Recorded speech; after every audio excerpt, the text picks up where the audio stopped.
He laughed in my face when I offered him flowers. Little did he know, each petal was soaked with my mother's tears. I never thought I'd be standing on street corners at 17, selling flowers to strangers. But when Mom collapsed last month, everything changed.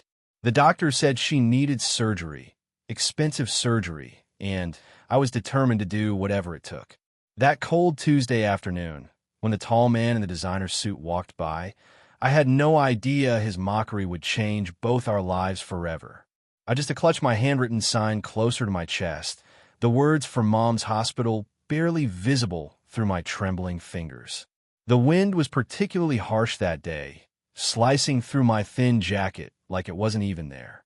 I'd been standing at the corner of Maple and Fifth since dawn, my fingers stiff and blue around the stems of wildflowers I'd gathered from the field behind our apartment. Most people just walked by, eyes glued to their phones, pretending I was invisible. Some would smile apologetically, maybe toss $1 into my little tin can. But then there were people like him, the ones who made sure you knew exactly how little you mattered in their world. He was tall, impeccably dressed, with that confident stride that screamed old money. His coat probably cost more than our entire month's rent. I remember watching him approach, rehearsing my little sales pitch in my head the way I always did. "Flowers for your loved one, sir? Only $5. That's all I said when he came closer. Just those simple words, spoken softly with as much dignity as I could muster. The way his face changed when he looked at me. First surprise, then amusement, then something crueler. It made my stomach tighten into knots. "Flowers," he scoffed, eyeing my humble bouquets with undisguised contempt. "Those weeds look half dead already." He gestured toward my can, where a few crumpled bills and loose change barely covered the bottom. "Looks like business is booming." His friends behind him, I hadn't even noticed them until they laughed. All wore the same expensive watches, the same dismissive expressions. I felt my cheeks burn, but I kept my eyes steady. Mom always said dignity costs nothing, and it's the one thing no one can take unless you give it away. I don't know what made me do it. Maybe it was thinking about Mom lying in that hospital bed, tubes snaking from her arms, her face so pale it nearly matched the sheets. Maybe it was just that I was tired, bone tired, of being invisible or worse, a punchline. I pulled out the small card I kept tucked in my pocket, the one with the photo of Mom and me from before she got sick, and the handwritten note explaining exactly what these weeds were for. Without a word, I held it out to him, my hand surprisingly steady despite everything. For just a second, something flickered across his face, confusion, maybe, or annoyance at my persistence. Then he snatched the card from my hand, probably just to get me to leave him alone. "Let's see what sob story we've got here," he muttered to his friends. I watched as his eyes moved across the words I'd written, the small hospital bill snippet I'd attached to the corner. I watched as that smug expression froze, then slowly crumbled, replaced by something I couldn't quite name. And then everything changed. "For Mom's hospital bills," he read aloud, his voice suddenly stripped of its mocking tone. The friends behind him shifted uncomfortably, their laughter dying in their throats. "Surgery next week." He looked up at me, really looked at me for the first time, and I saw something impossible, recognition. Not of me, specifically, but of something in me, something that seemed to shock him to his core.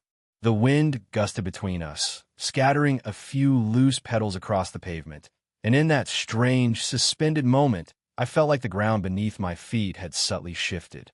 "How much?" he asked, his voice quiet now.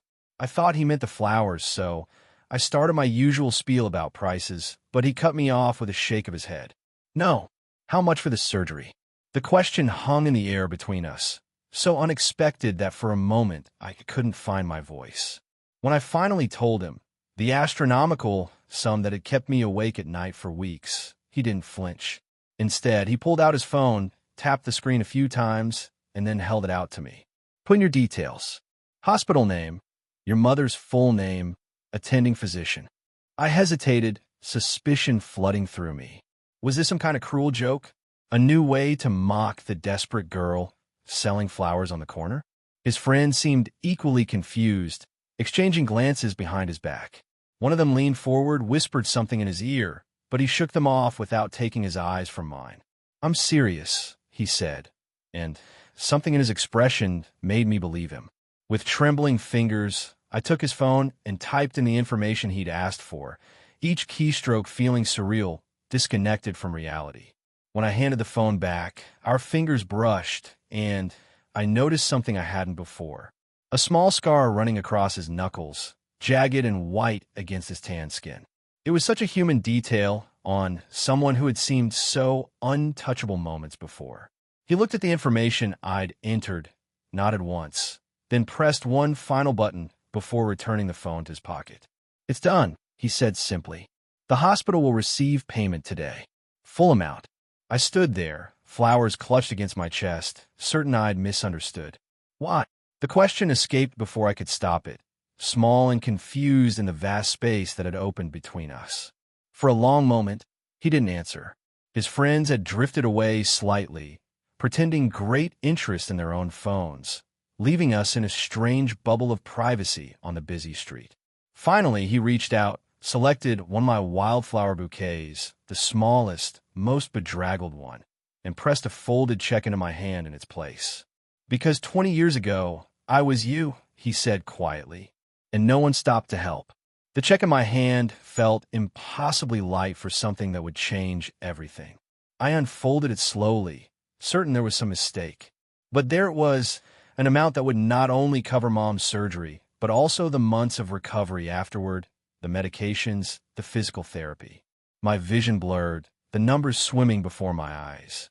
"I can't," I began, but he cut me off with a small shake of his head. He was examining the wildflowers he'd taken, turning the humble bouquet in his hands, as if it contained some great mystery.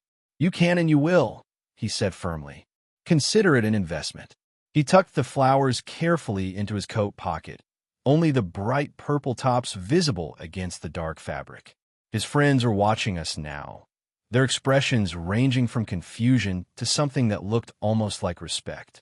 One of them stepped forward, selected another bouquet, and placed a $100 bill in my tin. Then another did the same, and another.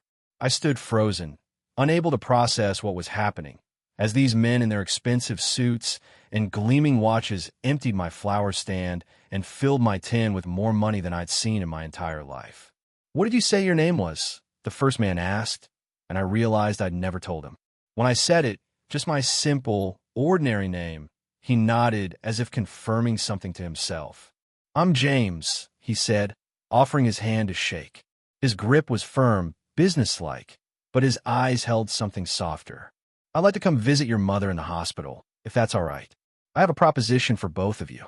The word proposition should have scared me, should have set off warning bells, but something in his manner told me this wasn't charity or, worse, exploitation. This was something else entirely. Later that evening, sitting beside Mom's bed, I tried to explain what had happened. The words tumbled out in a confused jumble. The man, the mockery turned to kindness, the check that would save everything. Mom listened with wide eyes, her thin hand clutching mine tightly, as if to anchor herself against the tide of this unexpected fortune. "But why?" she whispered, echoing the question I'd asked on that windswept corner. Why would a stranger do this? I had no answer then, just the memory of those words. 20 years ago, I was you, and the promise that he would come tomorrow with an explanation.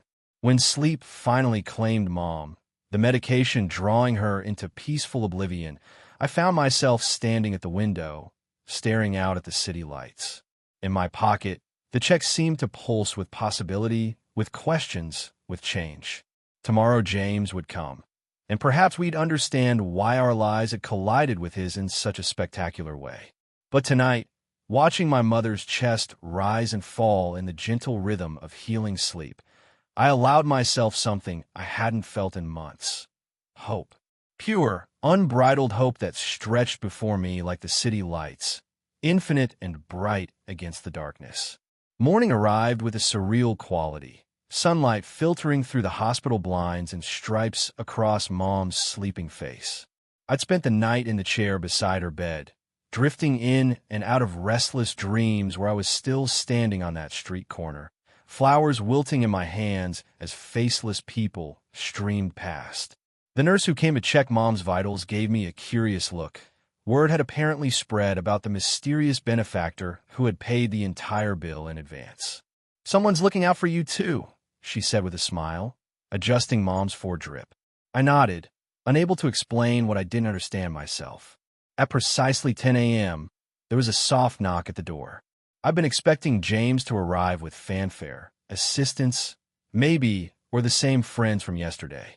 Instead, he stood alone in the doorway, the wild bouquet from yesterday, now carefully arranged in a crystal vase that probably cost more than all the flowers I'd ever sold. He traded yesterday's business suit for something more casual, though I suspected even his casual clothes cost more than our monthly rent. But it was his expression that caught me off guard. Nervous, almost hesitant, a far cry from the confident man who had handed me a fortune just yesterday. "May I come in?" he asked, waiting for my nod before stepping into the room. Mom was awake now, watching him with curious eyes as he placed the vase on the windowsill where the morning light caught the water, scattering tiny rainbows across the white hospital walls. He introduced himself formally, shaking Mom's hand with the same respect he might show a business partner. There was something in the way he looked at her, searching, almost hungry, that made me shift uncomfortably in my seat. But when he spoke, his voice was kind, his words measured and sincere. "I owe you both an explanation," he began, pulling a chair close to the bed. "And perhaps an apology." He looked down at his hands for a moment, at that same scar I'd noticed yesterday, before meeting Mom's eyes again. 20 years ago, I was in your daughter's position. My mother. He paused, something raw flickering across his face before he carefully controlled it again. My mother needed emergency surgery. We had no insurance, no savings. I sold everything I could, worked 3 jobs, but it wasn't enough. Not nearly enough. The room seemed to hold its breath as he continued his story. How he'd stood on street corners too, not selling flowers, but playing an old guitar with a hat at his feet. How most days he'd barely make enough for a meal, let alone the mounting medical bills. And then one day, he said, his voice growing softer, a woman stopped. She had a little girl with her, about 6 or 7 years old. The woman listened to my whole story, then opened her purse and gave me everything she had. It wasn't much, couple $100, but it was everything to me at that moment. And before they walked away, the little girl gave me something else. A note with a drawing of flowers. "For luck," she said. Mom's hand had gone to her throat, her eyes wide and unblinking as James spoke. Something passed between them, some current of recognition that I couldn't quite grasp. "The surgery," Mom whispered, her voice barely audible over the steady beep of the heart monitor. "Did your mother?" James nodded, a smile breaking across his face like sunshine after rain. "She survived. Live another 15 years. Long enough to see me graduate college, start my business. Long enough to know I would be okay." He reached into his pocket then, pulled out a worn, faded piece of paper, carefully protected in a plastic sleeve.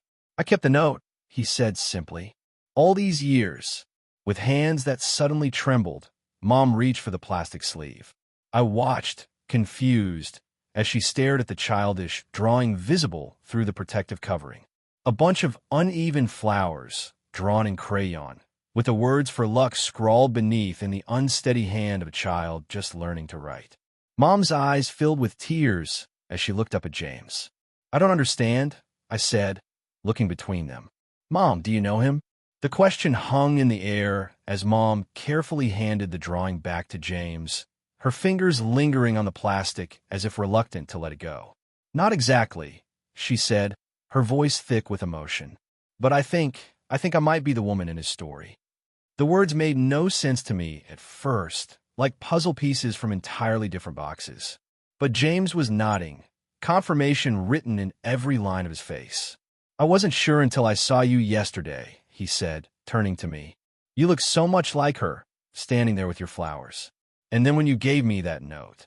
He trailed off, shaking his head in wonder. What are the chances? In a city this size, after all these years. Mom was crying now, silent tears tracking down her pale cheeks. "We were leaving the museum," she said, the words coming slowly as she pulled the memory from the depths of the past. "You were playing Yesterday by the Beatles. I remember thinking you were too young to know that song. James laughed, a surprised, delighted sound. It was the only song I knew all the way through, he admitted. Played it on repeat for hours every day. He turned to me, then, eyes bright with the kind of coincidence that feels too perfect to be random. Your mother gave me hope when I had none. And now, all these years later, I get to return the favor. The universe, it seemed, had an extraordinary sense of symmetry. As James continued talking, laying out plans for Mom's treatment, for a job at his company when she recovered, for a scholarship for me, non-negotiable, he insisted when I tried to protest, I found myself thinking about those wildflowers. How I'd pick them from an abandoned lot, arrange them as best I could, try to make something beautiful from next to nothing. And now here we were, our lives suddenly blooming with possibility, all because two paths that had briefly touched 20 years ago had found their way back to each other. Some might call it coincidence. Looking at Mom's face, alive with joy despite her illness, I called it something else. A miracle. The hospital room transformed over the next few days, filling with flowers far more expensive than my humble wildflower bouquets. James visited daily, sometimes bringing business associates who looked at Mom with curious respect after hearing our intertwined stories. One of them, a woman with kind eyes and a sharp mind, turned out to be the best oncologist in the state. Just a consultation, James insisted when Mom tried to refuse such specialized attention. But the consultation led to a new treatment plan, more aggressive, but also more promising than what we'd been offered before. Hope, once a fragile seedling in our lives, was now taking stronger root. Between visitors, Mom told me more about that day 20 years ago. How she'd been determined to give me a normal childhood despite our limited means, saving for months to take me to the art museum. How on our way out, she noticed the young man playing guitar, his face drawn with the same worry and exhaustion she recognized from her own mirror. I didn't have much to give, she said, adjusting the colorful scarf that now covered her thinning hair. But I remembered what it was like to feel alone against the world. She smiled, touching my cheek gently. You were so insistent about giving him your drawing. You said everyone needs flowers, even if they're just paper ones. The surgery was scheduled for the following week. James insisted on bringing in a specialist from out of state, someone who pioneered a less invasive procedure with better recovery outcomes. When I expressed concern about the mounting costs, despite his generosity, it felt wrong to accept so much. He waved away my protests with uncharacteristic impatience. Do you know what I did with the money your mother gave me? He asked, his eyes serious beneath his carefully styled hair. I shook my head, watching as he paced the small hospital room, suddenly restless. I didn't put it toward the medical bills. I bought a better guitar. My surprise must have shown on my face because he laughed, though the sound held little humor. I know how that sounds, but that better guitar got me better spots to play, bigger tips. Within 2 weeks, I tripled what your mother gave me. Within 2 months, I had enough for my mother's surgery.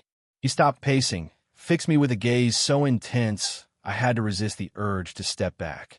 It wasn't just the money your mother gave me that day. It was the belief that someone, a complete stranger, thought I was worth investing in. That changed everything. That night, after James had left, I sat with Mom while she drifted in and out of sleep, the medication making her thoughts loosen and wander. He has your smile, she murmured at one point, her eyes closed, voice slurred with approaching dreams. Who does? I asked, though I already knew the answer. The boy with the guitar, she said so softly I almost missed it. Always thought he'd do well, that one. Had fire in his eyes. Then she was asleep again, leaving me to wonder at the strange paths life takes. How a small kindness can ripple outward through time, returning as a wave when you least expect it, but perhaps when you need it most. The day of Mom's surgery arrived with a clarity that seemed almost deliberate, as if the universe wanted to ensure every detail of this pivotal moment would be preserved in memory. The sky outside the hospital windows was a perfect, unmarred blue. James arrived early, brought coffee for me, remembering exactly how I took it, though I'd only mentioned it once in passing, and sat quietly while the nurses prepared Mom for the procedure. There was a stillness about him that morning, a centered calm that seemed to extend outward, creating a bubble of peace around us despite the circumstances. "I have something for you," he said finally, breaking the companionable silence that had settled between us.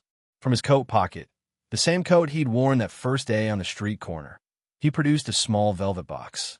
My heart stuttered oddly as he held it out, and I had to remind myself this wasn't that kind of story. When I opened it, nestled against dark velvet was a delicate silver necklace, a single charm hanging from the chain. I lifted it carefully, examining the charm. A small, perfectly rendered wildflower, each tiny petal crafted with exquisite attention to detail. "To remember how we met," he explained, a touch of self-consciousness coloring his voice. The gift left me speechless, not just for its obvious value, but for the thought behind it. This man who could buy anything, give anything, had chosen something so personally significant.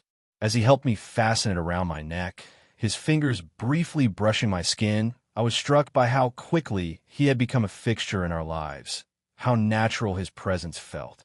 "There's something else," he said, resuming his seat as the charm settled against my collarbone. "A business proposition, as I mentioned before, but we'll discuss that after your mother's surgery. One step at a time." The hours of waiting were both endless and fleeting, time bending strangely as it does only in hospitals and airports, places of transition, of holding patterns between one state of being and another. James stayed the entire time, fielding business calls quietly in the corner of the waiting room, occasionally bringing me tea or small, perfect sandwiches from the cafe across the street.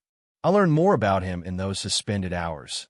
How, after his mother recovered, he'd leveraged his musical talents into a production company, which grew into a media empire, which diversified into technology and real estate. "Luck and timing," he said modestly, and remembering what it's like to have nothing. When the surgeon finally appeared, still in her scrubs, her expression gave nothing away initially. The moment stretched, a lifetime compressed into seconds of uncertainty. Then she smiled, small but definite. "The surgery was successful," she said, and though I had prepared myself for all outcomes, the relief that flooded through me was so intense it was almost painful. Beside me, James exhaled slowly, a sound so weighted with emotion it made me realize he had been carrying his own tension, carefully hidden beneath his composed exterior. As the surgeon explained the details of the procedure, the positive prognosis, the recovery timeline, James reached over and took my hand, his grip warm and steady. In that moment of shared relief, the last barriers between us, stranger/beneficiary, rich/poor, past/present, seemed to dissolve entirely. Mom's recovery room was peaceful, the soft beeping of monitors creating a reassuring rhythm that said, without words, "She is here, she is fighting, she is winning." She looked smaller, somehow, against the white hospital linens, vulnerable in unconsciousness in a way she never allowed herself to be while awake. I sat beside her bed, the silver wildflower charm cool against my skin, watching the steady rise and fall of her chest. James had stepped out to give us privacy, but his presence lingered in the room. In a luxurious throw blanket he'd brought from his home, in a state-of-the-art tablet he'd left loaded with Mom's favorite books for when she woke, in the quiet assurance of the private room with its view of the city skyline. When Mom finally stirred, her eyes opening slowly, finding mine with that momentary confusion that comes with anesthesia, I felt a surge of gratitude, so profound it nearly overwhelmed me. "Hey there," I said softly, reaching for her hand. Her fingers curled weakly around mine, but they curled, a small victory in itself. Her first question, voiced in a rasp barely above a whisper, was not about herself or the surgery. "James," she asked, eyes moving past me to the empty visitor's chair, concern furrowing her brow despite the medication. Something warm bloomed in my chest at this evidence that she, too, had come to care for our unexpected benefactor in so short time. "He's just making some calls," I assured her. "He hasn't left the hospital once." This seemed to satisfy her, and she drifted back to sleep, her features relaxing. When James returned, coffee in hand, His third of the day, I noted with amusement. Apparently, even millionaires weren't immune to caffeine dependency. He moved quietly to the bedside, studying Mom's sleeping face with an expression that struck me as almost familial in its tenderness. "The doctor says she's doing remarkably well," he said softly. "Strong spirit. Like mother, like daughter, I suppose." We settled into a strange, domestic routine over the following days. James had a temporary office set up in an unused conference room down the hall, refusing to return to work fully until Mom was stable. I split my time between her bedside and my own unexpected education, as James introduced me to his business associates, included me in discussions about investment strategies and market trends. At first, I thought he was simply being kind, giving me something to focus on besides worry. But gradually I realized there was purpose behind these interactions. He was testing me, evaluating, though for what remained unclear. A week after the surgery, with Mom's recovery progressing faster than anyone had predicted, James finally shared his proposition. The three of us were gathered in Mom's room. She propped up against pillows, color returning to her cheeks, me in what had become my usual chair, and James pacing slowly by the window. "I'd like to offer you both jobs," he said without preamble. "Real jobs, not charity positions." He looked directly at me. "I've watched you this past week. You have instincts for business that can't be taught. Raw talent that reminds me of myself at your age." To Mom, he added, "And you have management experience from before you got sick, plus a perspective my company desperately needs." The offer he laid out was generous beyond imagination. Positions with real responsibility, salaries that would transform our lives, an apartment in his building until we found our footing. An education for me, any college I wanted. "Why?" The question came from Mom, her voice stronger now than it had been in weeks. She was sitting up properly in bed, her hospital gown replaced by a silk pajama set James had sent over. The luxury still looked foreign on her, but less so each day, as if she were slowly remembering a version of herself that had always existed beneath the struggle and sacrifice. "You've already repaid any kindness 100 times over. This goes far beyond that." Her eyes, sharp despite the medication, studied James with the same careful assessment she'd once used on grocery store prices, calculating worth and necessity in a glance. James didn't answer immediately. Instead, he moved to the window, looking out at the city below, a city that, I was beginning to understand, contained many versions of its buildings and his various holdings. When he finally spoke, his back still to us, his voice held a quality I hadn't heard before. "I have everything," he said simply. "More money than I could spend in 10 lifetimes. Houses I rarely visit. Art I don't look at. But what I don't have," he turned then, and the raw honesty in his expression made me catch my breath, "is family. My mother was everything to me, and when she died, I threw myself into work, built an empire, and found myself at the top with no one to share it with." Mom's expression softened, understanding dawning in her eyes before I fully grasped what he was saying. "We're not asking for adoption," she said gently, a touch of her old humor returning. James laughed, the sound brightening the sterile hospital room. "No, but perhaps something like family all the same. People I can trust. People who see me, the real me, not the bank account or the reputation." He moved closer to the bed, his usual corporate confidence giving way to something more vulnerable. "That day on a street corner, when your daughter showed me that note about your hospital bills, it was the first truly honest interaction I'd had in years. No agenda, no angle, just human to human.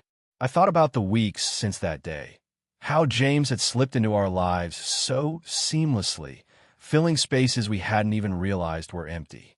How he remembered exactly how each of us took our coffee, noticed Mom's favorite flowers without being told, since when I needed quiet and when I needed distraction. And in return, how naturally we'd begun to care for him too, reminding him to eat when he worked too long, listening to the rare personal stories he'd started to share, celebrating small victories in his business as if they were our own. It wasn't conventional, this connection that had formed between us, but it was undeniably real. "We don't need pity jobs," I said finally, testing the waters, making sure this wasn't just elaborate charity. James's response was immediate and firm. Trust me, the last thing my board of directors would allow is pity hires. This company is my life's work. He withdrew a folder from his briefcase, handed it to me. Inside were market analyses, performance reviews, projections, all pointing to gaps in his organizational structure that our specific skills could fill. You have a perspective I need, he explained. Both of you. People who understand value, who recognize opportunity others might miss. His eyes, usually so confident, held a question now. Will you at least consider it?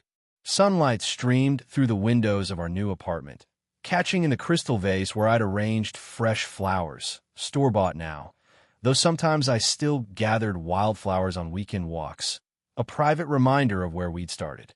6 months had passed since that day on the street corner. 6 months of transformation, so complete it sometimes felt like I was living someone else's life. Mom moved through the spacious kitchen, her movement stronger each day. The silk scarf around her head, now a fashion statement rather than a necessity as her hair began to grow back, curling defiantly against her scalp. James called, she said, pouring coffee into mugs that cost more than our old dishes combined. Board meeting pushed to 11. He wants us to review the East Asian market proposal first. She handed me a mug, studied my face with that perceptive gaze that motherhood had honed to laser precision. You're still worried about the Wilson account? I nodded, accepting the coffee gratefully. The Wilson account was my first major project, a client who'd specifically requested to work with me after hearing our story at a charity gala. The responsibility was exhilarating and terrifying in equal measure. They're going to love your proposal, Mom said confidently, settling across from me at the breakfast bar that overlooked the city. James wouldn't have given you the lead if he didn't trust you to handle it. She was right, of course. Despite his generosity, James ran his business with ruthless efficiency. There were no free rides, no special treatment once we'd stepped through those corporate doors. If anything, he held us to higher standards than other employees, expecting excellence as naturally as breathing. And somehow, against all odds, we were delivering it. The transition hadn't been entirely smooth, of course. There had been whispers at first, accusations of favoritism, speculation about my relationship with James that ranged from adoptive daughter to something far less appropriate. But those voices had quieted as our work spoke for itself. Mom's department was already showing record efficiency. My client retention rates were the highest in the company. And James himself seemed transformed, still the brilliant businessman, but with edges softened, moments of joy breaking through the careful corporate facade with increasing frequency. As we gathered our things to leave for the office, me in a tailored suit that no longer felt like a costume, Mom in elegant business attire that complemented her new confidence, I caught sight of our reflection in the massive windows. 2 women poised against a backdrop of city skyline. No trace visible of the desperate flower seller or the illness-ravaged mother who had existed just months before. But we carried those versions of ourselves within us still, the memory of struggle keeping us grounded even as we rose. Around my neck, the silver wildflower gleamed in the morning light, a talisman, a reminder, a promise kept. Whatever came next, we were ready. We had earned this second chance, this unexpected blooming of possibility from the most barren of circumstances. The conference room hummed with anticipation. Executives in bespoke suits arranging papers and tablets with practiced efficiency. At the head of the table, James stood in quiet conversation with the CFO, his posture relaxed but alert, the same careful balance of authority and approachability he'd mastered years ago. When Mom and I entered, he looked up immediately, that now familiar smile of recognition warming his features. No matter how many board meetings we attended, that moment of welcome never changed. The subtle acknowledgement that we belonged here, not as charity cases, but as valued members of the team. The Wilson proposal, he said as we took our seats, has generated significant interest from the Tokyo office. His tone was professional, but I caught the glint of pride in his eyes as he glanced my way. 6 months ago, I'd been selling flowers on a street corner. Today, my business strategy was being discussed in offices across the globe. The sheer improbability of it all struck me anew sometimes, moments of disbelief breaking through the routine we'd established. Mom squeezed my hand briefly under the table, a silent reassurance that this was, indeed, our reality now. The meeting progressed smoothly, market projections and quarterly reports flowing in a language that had once seemed as foreign as Sanskrit, but now came to me as naturally as breathing. I presented the Wilson strategy with confidence, fielding questions with the same determination that had once kept me standing on street corners in freezing temperatures. When the Tokyo team joined via video conference, their enthusiasm for the proposal was evident even through the digital distance. James caught my eye across the table, gave an almost imperceptible nod of approval. In that moment, I felt something shift inside me. The last lingering doubt that I deserved to be here, that I belonged in this world, finally dissolving like morning mist in strong sunlight. Afterward, as the room cleared, James remained seated, indicating that Mom and I should stay as well. When the door closed behind the last executive, he leaned forward, his usual corporate demeanor softening into something more personal. "I have a proposition," he said, echoing the words from our first meeting in the hospital. "A new project, separate from the company. Something more." He paused, searching for the right word, meaningful. From his briefcase, he withdrew a folder. Not the sleek corporate portfolio we'd grown accustomed to, but something older, the edges worn with handling. Inside were plans for a foundation, the Second Chance Initiative, he called it. A program to identify talented individuals trapped in financial hardship, to provide not just monetary assistance, but mentorship, education, opportunity. "People like you," he said, looking at me with that same intensity from the street corner when he'd first read my note about Mom's hospital bills. People with fire and determination who just need one person to believe in them. The budget he'd allocated was staggering, the scope ambitious. But what truly caught my breath was the proposed leadership team. James as chairman, Mom as operations director, and me, impossibly wonderfully, as program director. Who better, he asked simply, than someone who's lived it? The auditorium was packed. Hundreds of faces turned expectantly toward the stage where I stood, microphone in hand, silver wildflower charm catching the spotlight as I prepared to address the first cohort of Second Chance Initiative recipients. 1 year since a millionaire had mocked my flowers, read my note, and changed everything. 1 year of transformation, of hard work, of building something that would extend far beyond our own miracle story. In the front row, Mom sat beside James, both beaming with a pride that warmed me from the inside out.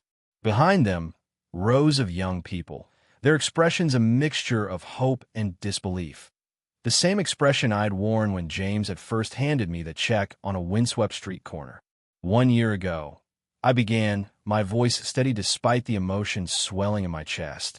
I was standing on a street corner selling wildflowers I'd picked myself, desperate to save my mother's life.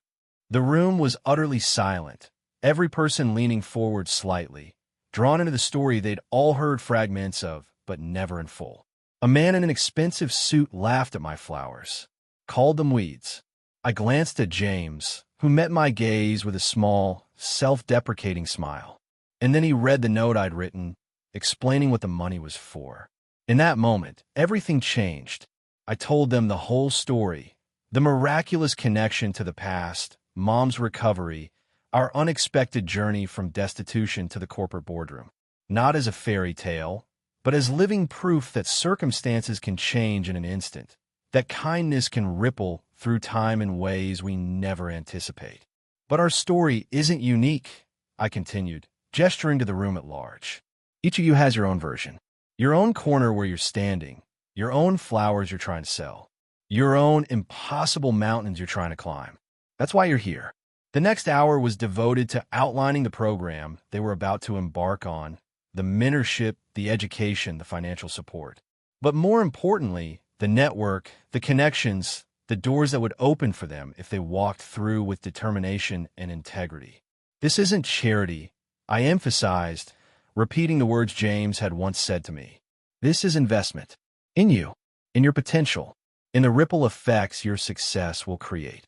Throughout my presentation, I watched their expressions transform from skepticism to cautious hope to the first flickering flames of genuine belief.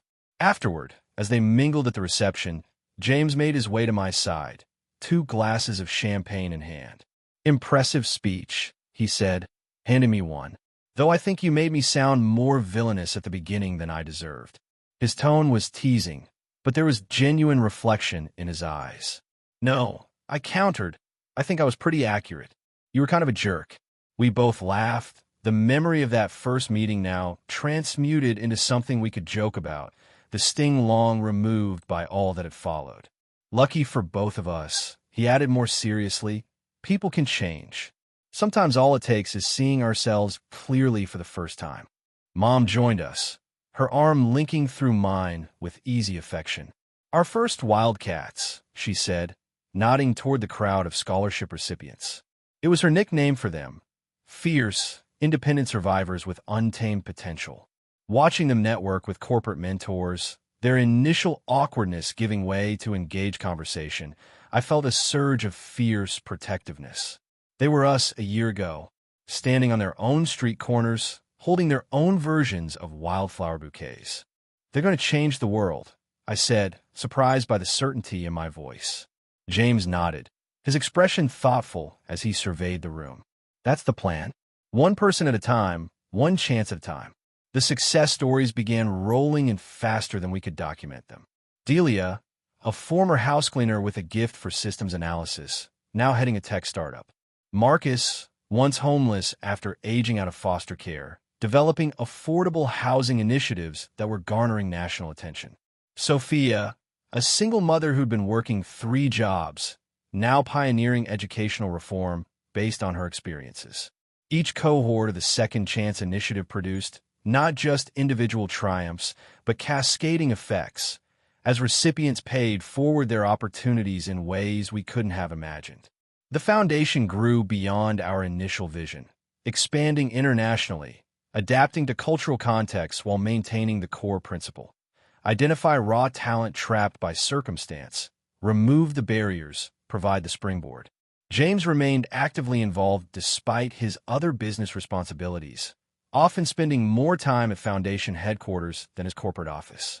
"This is the legacy," he explained once, when I questioned his shifting priorities. "The company makes money.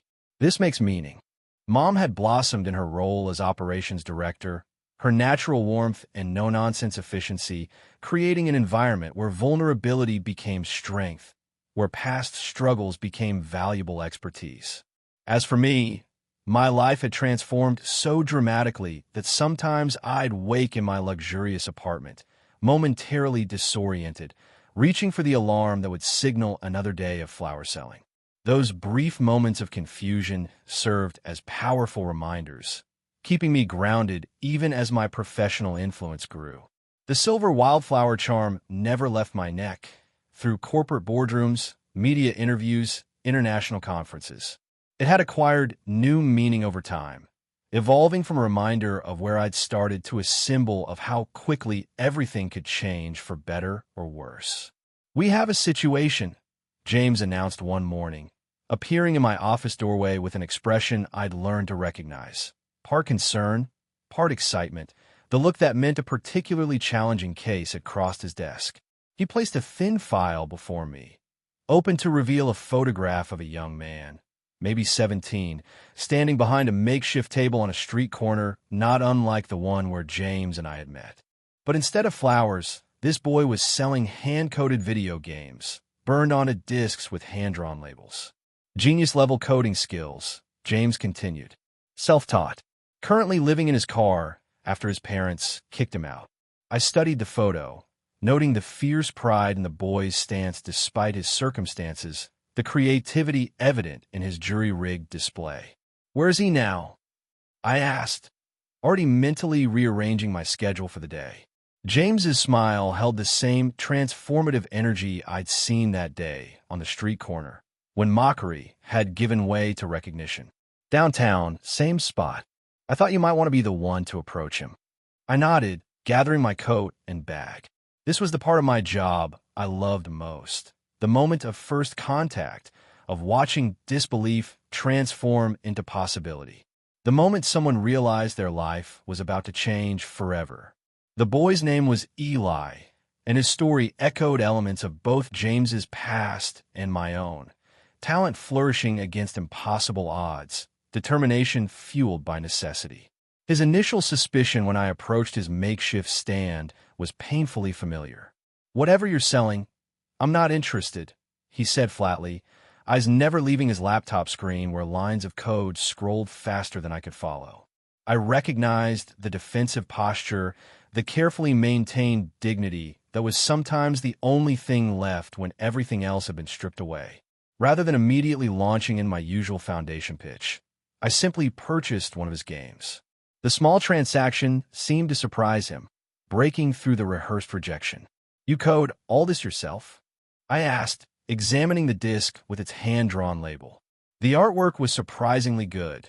Stylized pixel characters caught mid-action against a backdrop of urban landscape.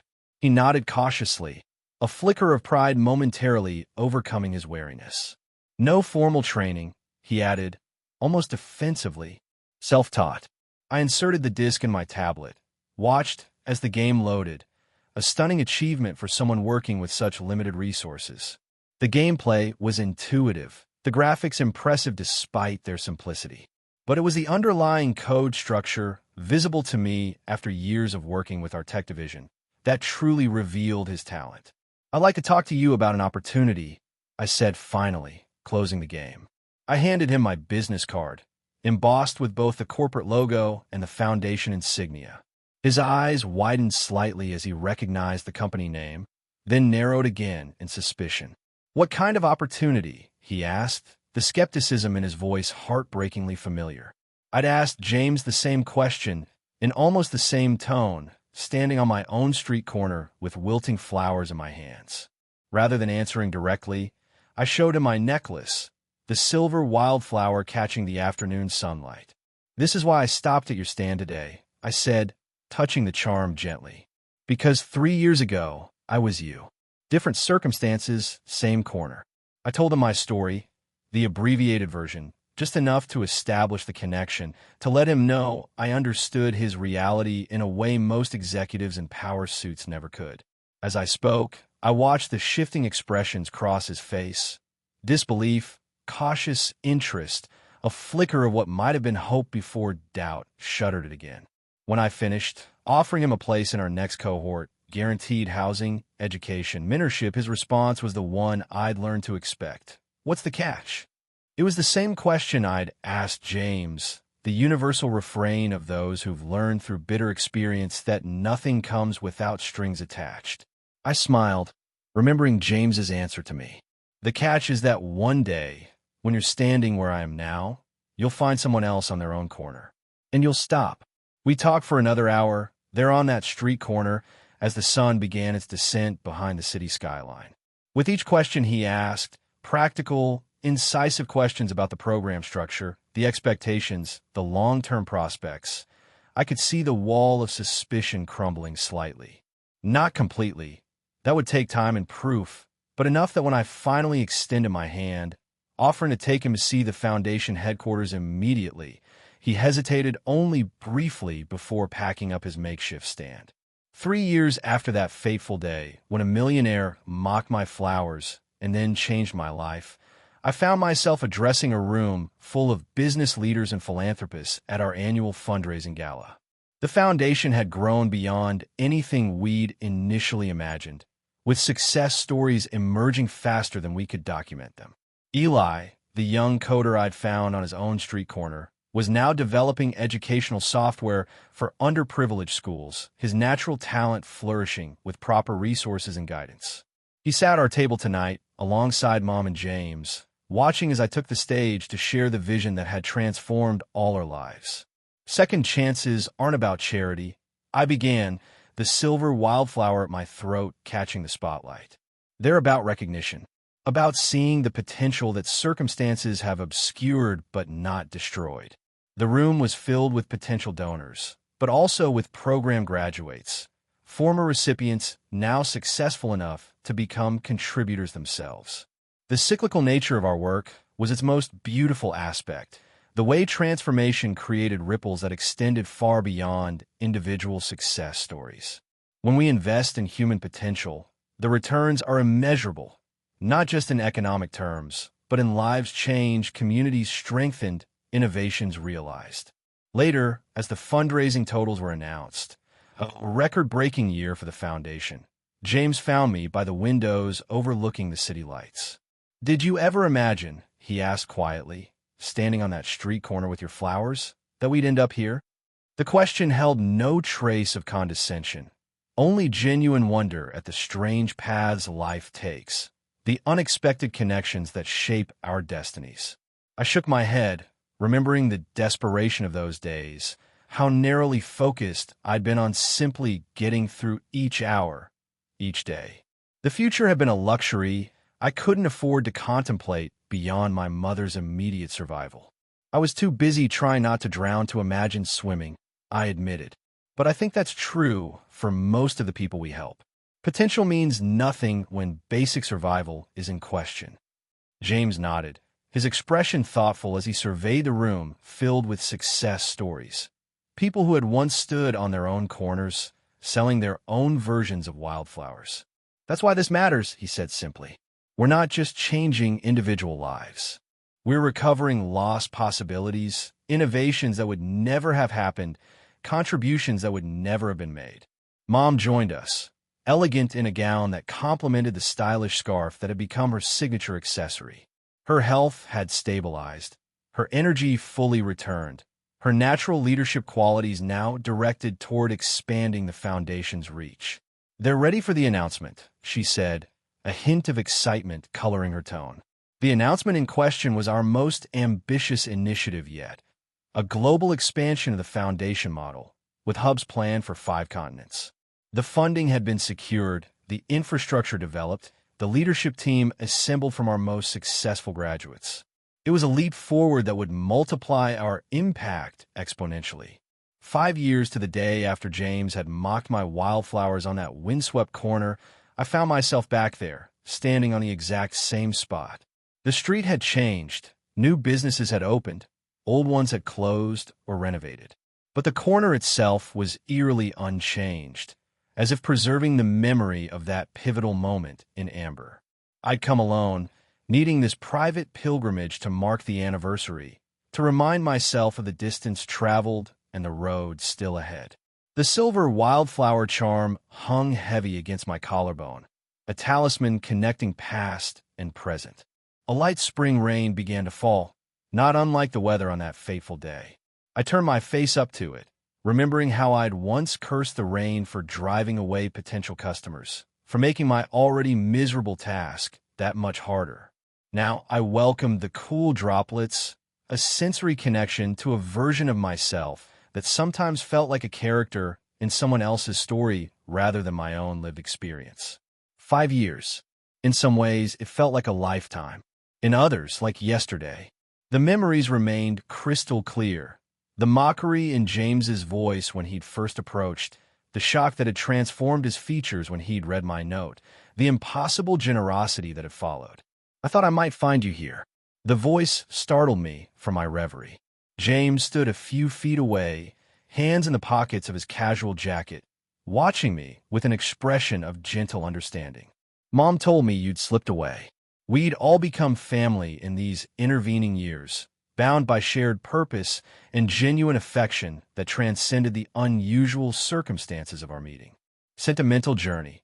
he asked, moving to stand beside me on the corner where everything had changed for both of us. I nodded, words momentarily beyond reach as emotion tightened my throat. "I come back too, sometimes," he admitted, surprising me. "To remember." We stood in companionable silence for a moment, the rain gentling to a mist around us, pedestrians hurrying past, oblivious to the significance this unremarkable corner held.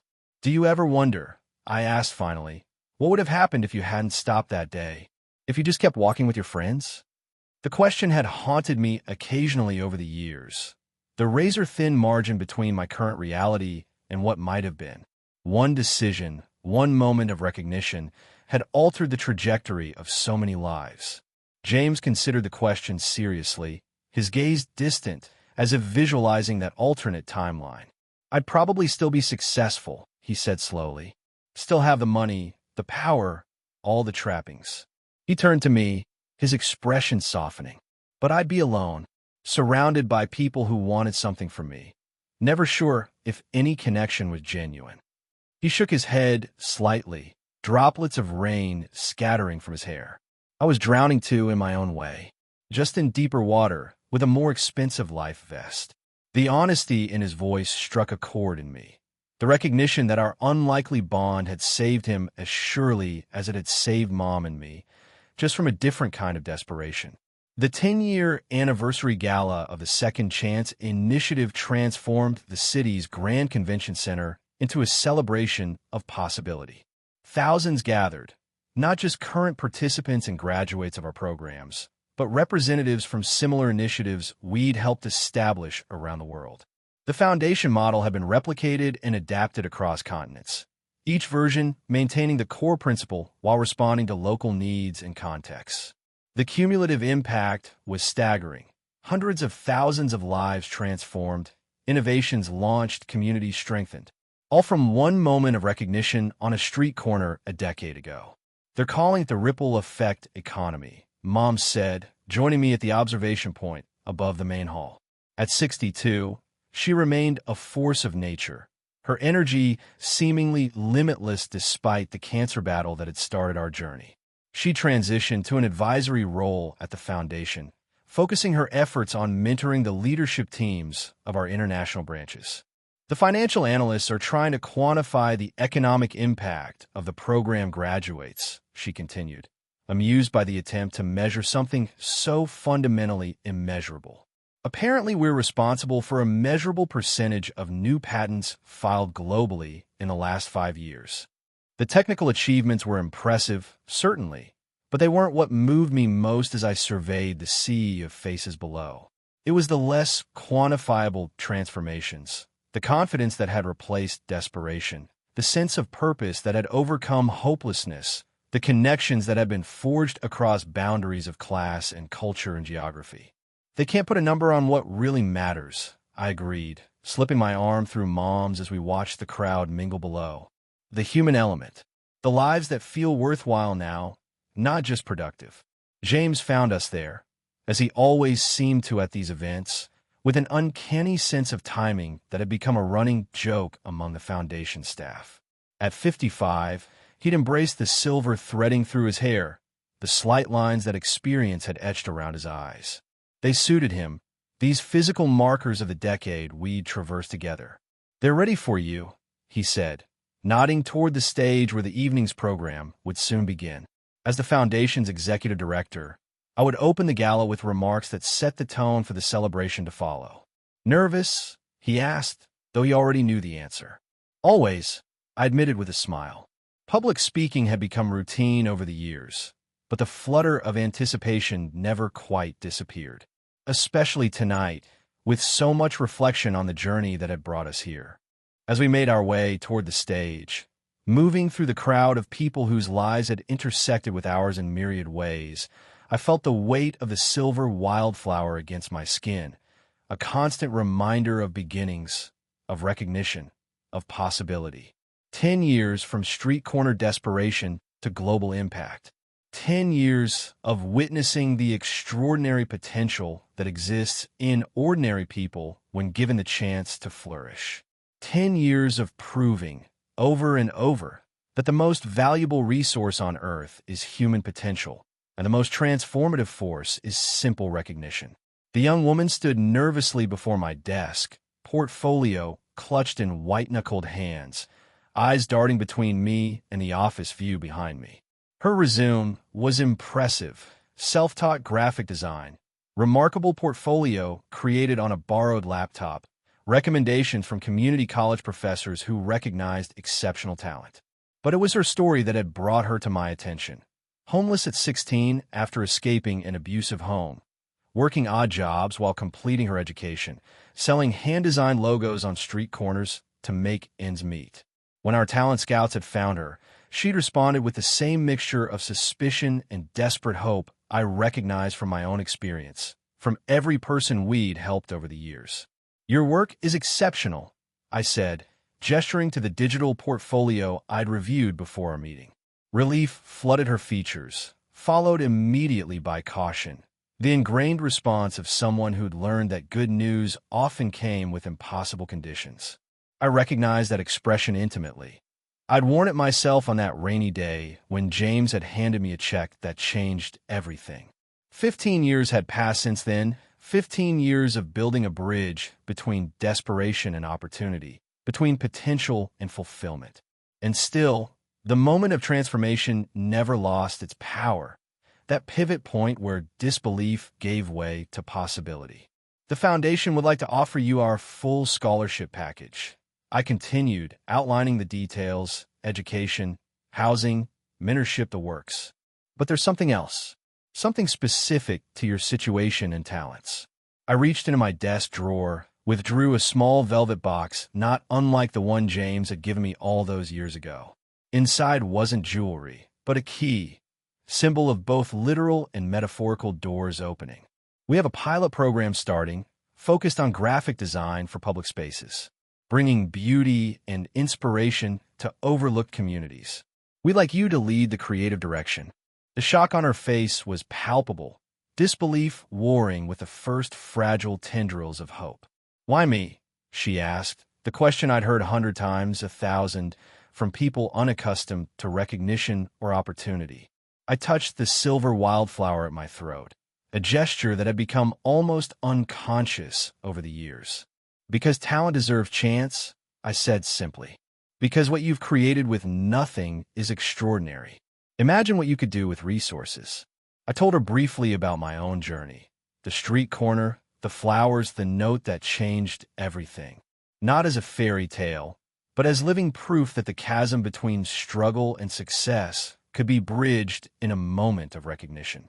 As she left my office, still dazed, clutching information packets about the scholarship and pilot program, James appeared in the doorway, timing impeccable as always.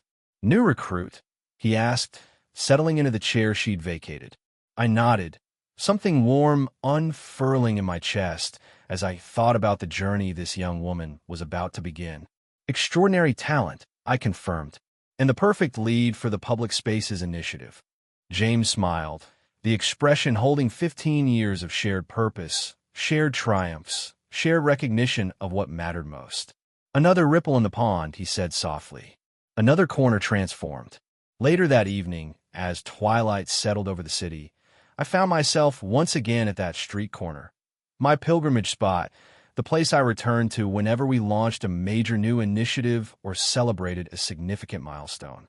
The corner itself had changed dramatically over the years, gentrification reshaping the neighborhood around it. But in my mind's eye, I could still see it exactly as it had been. The gray sky, the wilting flowers in my hands, the desperation and determination that had brought me there day after day. I'd long since stopped questioning the extraordinary coincidence that had brought James and me together.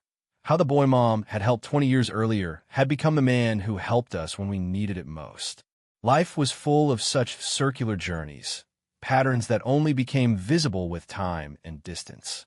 What mattered wasn't the initial connection, but what we'd built from it. A foundation in every sense of the word, a structure upon which thousands of lives had been rebuilt, including our own.